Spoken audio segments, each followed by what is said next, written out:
After reviewing the case study that has been presented, I would like to break down the important key concepts that were displayed within this. So, first things first is that I will be using Fairfield City School District's policies and procedures when it comes down to this subject matter, which is currently the school district that I am an administrator for their before and after school program. So, first things first, when it comes down to Fairfield City Schools hiring practices, this is based on position. But let's say in this scenario, this is how they would do it. So the interviewing teamwork framework is first round, it would be a principal, a few teachers, and a main office staff member. If that candidate gets through the first round, then they are moved to the second round, which it is joined by members of the district leadership team, which could include the director of student services, human resources, director of communications, just a few to name of who could be on the panel. The principal also can join the second round of interview. And then during the interview candidates are only the top three candidates that were narrowed down from the list. Once the second round is completed, each party that is involved ranks the individual between one, two, or three on who they think would be best suited for the principal for the position. And then once that is completed, they have a conversation with the principal regarding the applicant. And I also found out that actually years of seniority do not matter. It is based on the person's skills, what they present during their interview, and if they are capable of fulfilling the position. So seniority has nothing to do with if you are qualified for the job. It is based on if you deserve the job based on the presentation and how you conducted yourself in the interview and if you met the requirements. The next thing that I think Ms. Turner needs to understand is the use of technology.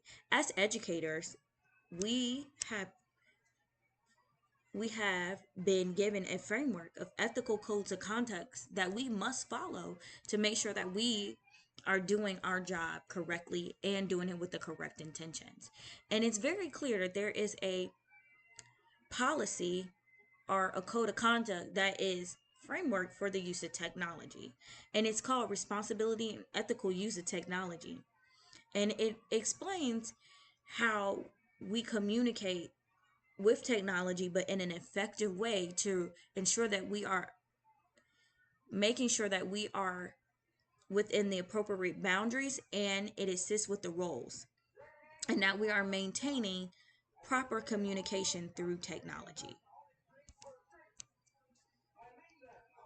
It is also found that professionals and, and educators, they must understand the reasonable measures to which technology is used for and privilege information when to store information, understanding the intent of family education as well, and the right to privacy and how to apply when to share information.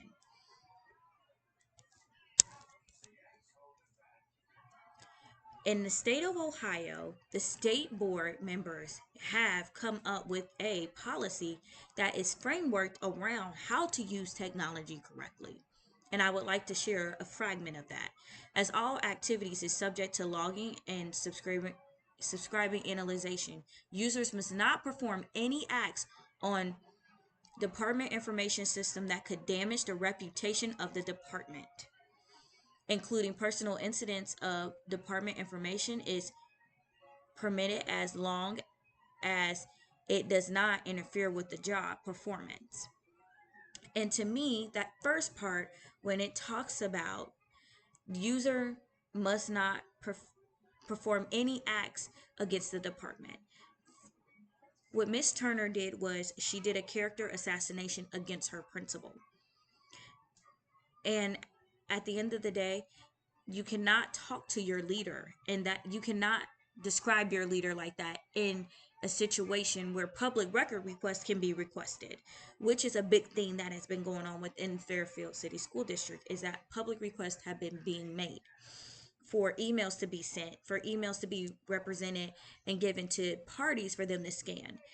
And I also think that she should have, as teachers, they have union.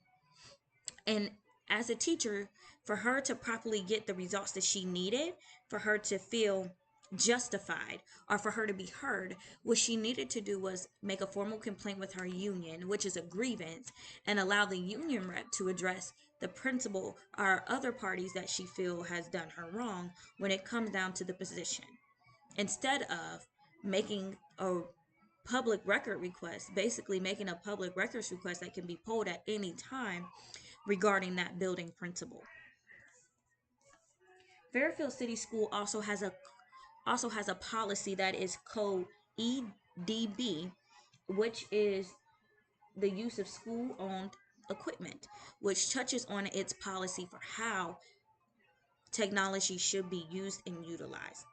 And in that policy, it is very clear that any type of communication that goes against character or is not productive or not for student use or not being used in a professional setting can lead to termination.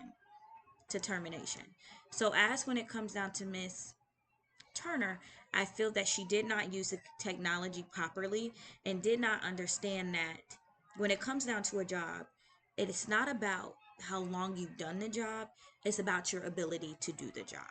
Thank you for listening.